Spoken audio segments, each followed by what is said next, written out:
think back to my childhood, there's a couple of moments when my dad really dropped the ball and let me do something I probably shouldn't have. Watching the first Terminator film and having nightmares for weeks, allowing me to have a pocket knife that was almost the size of my arm, and letting me spend countless hours playing Doom. Not that Doom had any negative effect on me as a person, but it's just that I spent copious amounts of time playing a video game when I could have been outside doing something much more productive as an 8-year-old kid. Released in 1993 by id Software, Doom has become the stuff of legends, and it's arguably one of the most important video games ever made, and now 20-something years later, it still stands the test of time.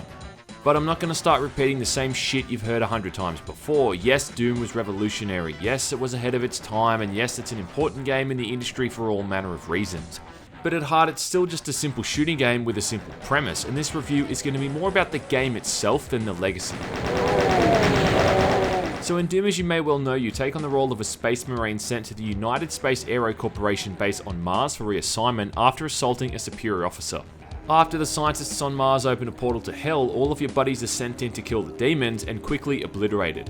As the lone survivor, it's up to you to battle the forces of Hell and save the day. There's short intermissions between each chapter, but the basic plot itself is really basic. One man against the forces of Hell.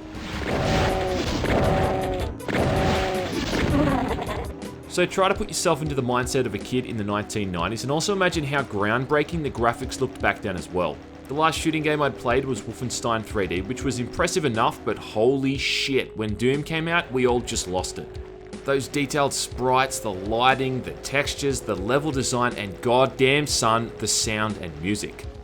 Bobby Prince, who is known for composing the music for most of the old id Software games, lends his talents again to the soundtrack in Doom. Now, it's no secret he took riffs and melodies from tracks by artists like Metallica, but that doesn't make the music any less awesome.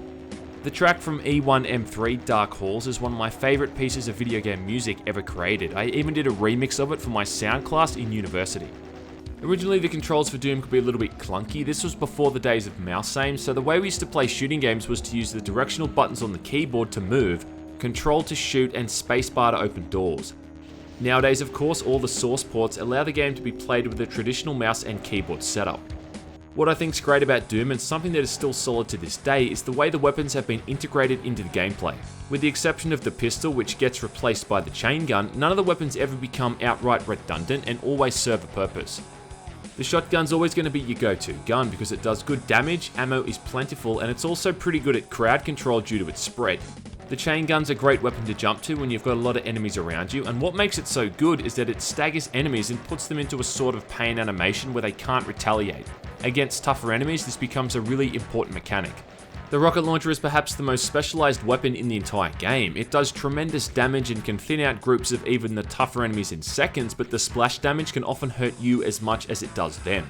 Ammunition isn't as common either, and with these two factors combined, it'll probably be one of the weapons you'll use the least, but those few moments where you get to go nuts with it are gratifying as all hell, as you turn large crowds of bad guys into red mush. After this, we're getting into some serious ass-kicking territory. The next weapon is the plasma gun, which is hands down the most effective weapon in the entire game. Great damage, fast firing rate, and a high percentage chance to stagger enemies.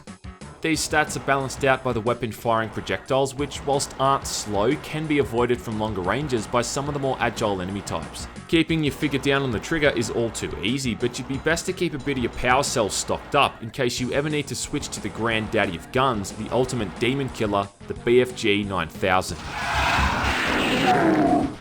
I think everyone knows what BFG stands for, and arguably so, this thing is easily the most powerful gun in the game, and truly one of the most powerful guns in any first-person shooter ever made. When you absolutely positively got to kill every motherfucker in the room, except no substitutes.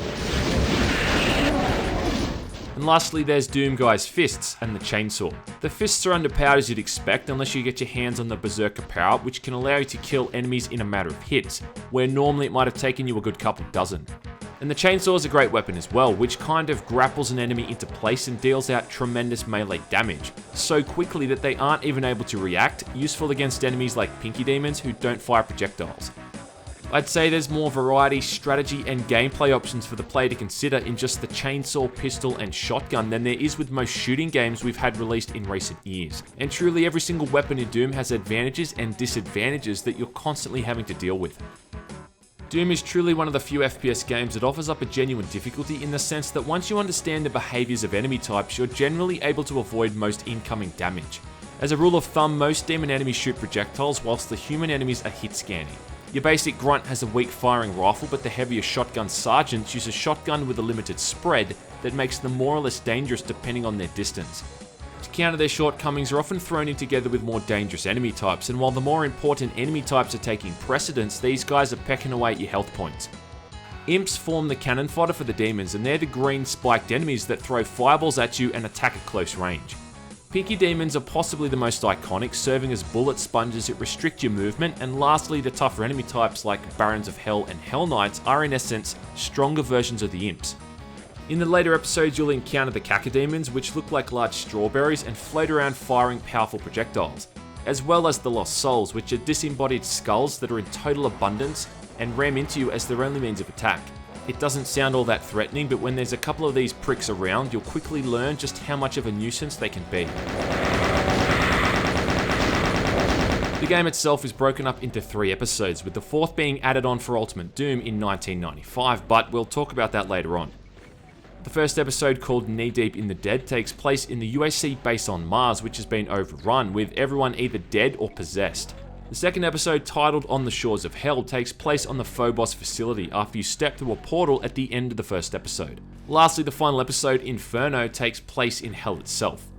Visually, each episode is very distinct. The first episode has a real sci-fi feel to it, with textures used to simulate machinery and the various facilities of the UAC base. The second episode is a hybrid of these environments, mixed with some demonic-looking elements to simulate the influence the Hell portal has had on this place. And lastly, the third episode just goes all out, with bizarre, nightmarish locations meant to simulate various environments in Hell.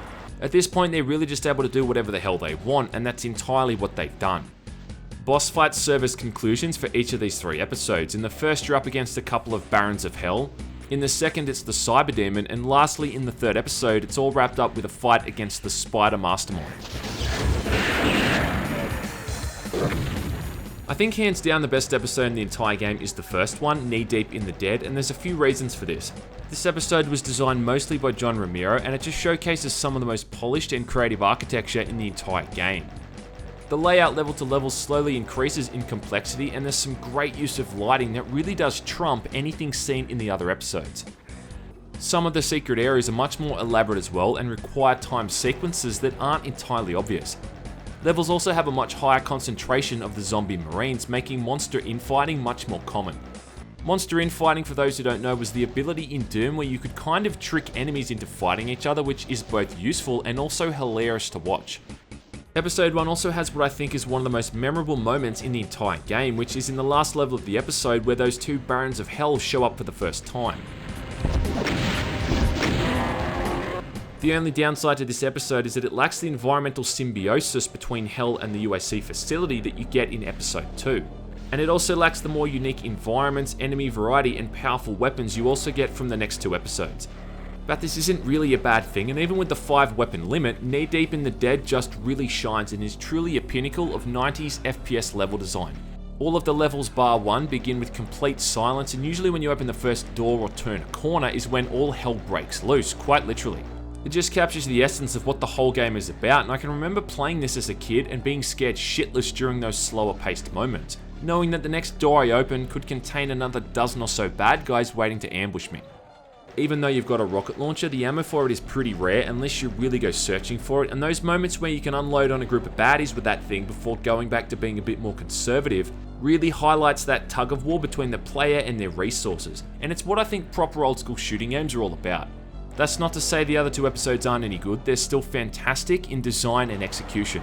I love some of the environments in episode 2, and the way they've tried to make each level feel like a palpable place is very admirable. I guess the reason I like episode 1 so much is that I probably spent the most time playing it with the shareware version, and it's just what I think of when I think of playing Doom.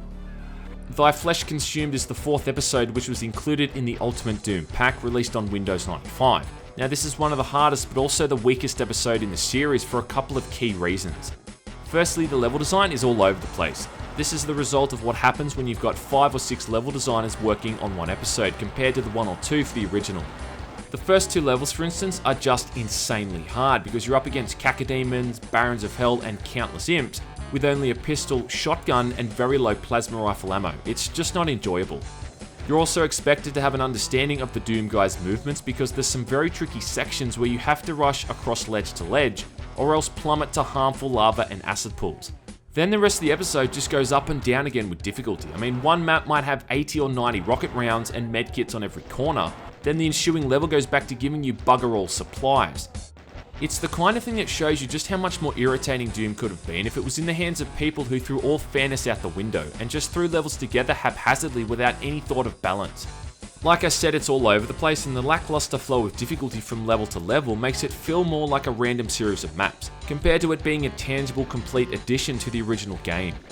But it's important to talk about it because a few of the people who worked on this episode also ended up working on Doom 2, which was released a mere year later. Doom 2 follows on from the ambiguous ending of the first game where the demons somehow made their way to Earth, where the game now takes place. After about 20 or so levels, however, you end up in the spirit world before the last few maps again take place in Hell. Doom 2 is really just more of the same, though the levels are a lot bigger, and instead of 3 broken up episodes, you just get 30 levels back to back, with intermission screens every now and then to update what basic plot the game has. The enemy counts through levels is easily double if not triple what it was a lot of the time in the first game, and the variety of new enemy types makes the game much more challenging and ultimately enjoyable. Among these new enemy types we've got the Arachnotron, which is like a smaller version of the Spider Mastermind with a plasma gun instead of a chain gun. The Mancubus is a walking tank that has 2 high-powered guns for arms which deal out serious damage in a matter of hits. The Pain Elemental spits out lost souls, making it a right nuisance and really ramping it up the priority list. The Revenants are pretty cool as well. They're skeletons with homing missile launchers on their shoulders. And there's also a chain gun wielding new human enemy that is an absolute pain in the ass at times. Some people call them chain gunners or heavy weapon dudes. I call them pain gunners because they're a pain in my ass.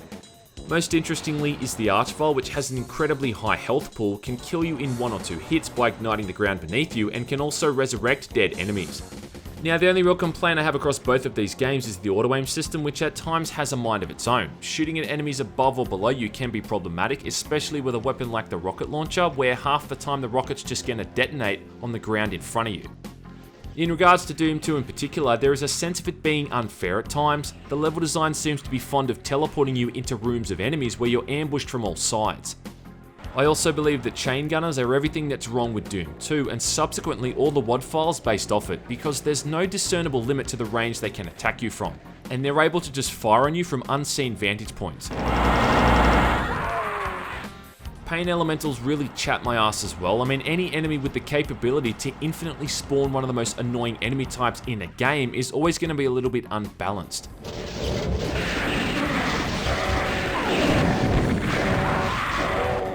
It's even a nuisance when you kill them because they often spit out 2 or 3 lost souls in the process. It just means you really have to have your priorities straight when coming up against these enemy types. It's a shame the only new weapon is the super shotgun, but even still, this thing stands out as one of the main elements to what makes Doom 2 so good. The super shotgun is just such a simple yet brilliant addition. Someone at id Software must have just gone, hey, what's better than a shotgun? How about a double-barreled shotgun? And hence the super shotgun was born. It essentially allows you to 1 or 2 shot most enemies that would otherwise jam you up a bit, like the demons or cacodemons, and also allows the monster count to be higher per level but not necessarily slow the action down. I think I probably prefer Doom 2 to Doom 1. I mean, the first game has a real special place in my heart, but in terms of the overall gameplay and design, I'd say Doom 2 is a much more enjoyable game. With larger levels, more enemy counts, and the greater variety with the enemy types gives the game a higher skill ceiling, making it much more rewarding to play. The maps are more varied and entertaining as well, almost bordering into novelty at times, like that one where you can get a Cyberdemon and Spider Mastermind to fight each other. I can remember certain gaming publications around the time of the game's release also giving the game negative reviews because they thought it was a rip-off that it only included 1 new gun and a few new monsters. But even these slight additions have a massive effect on the game, and it does play and feel a whole lot different to Doom 1. Part of what's kept it such a timeless classic over all these years is the fact that people are still playing it daily. I think collectively it's probably the game I spent the most amount of time playing through in my entire life. I mean, every few months I end up going back to it and playing through the first and second game over the span of a couple of days. It's also impossible to catalogue all of the WODs that are made for this game. There's just that many of them out there, and it doesn't seem like they'll be stopping anytime soon. The original game was ported to the Super Nintendo, the 32X, the PlayStation 1. There was also an unofficial sequel, again with Final Doom, broken up into 2 episodes called TNT Evolution and the Plutonia Experiment.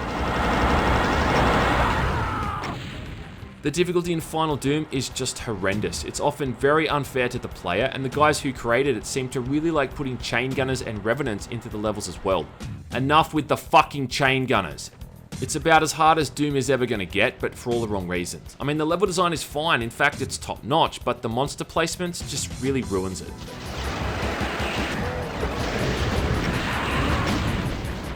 On the Nintendo 64 we got a great spin-off / sequel in the form of Doom 64, and in the early 2000s of course we got Doom 3 and the expansion pack Resurrection of Evil.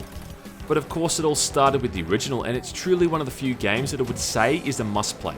Thanks to the countless source ports available widely on the internet, it's never going to be hard to get your hands on this game and see what all the fuss is about. And if you've been living under the proverbial rock or just a little bit younger and weren't around when this game was in its heyday, then checking this thing out is something you should definitely do. Once you've finished all 3 original episodes and sent a rocket flying into Ramiro's face at the end of Doom 2, you can finally say you're a true FPS fan.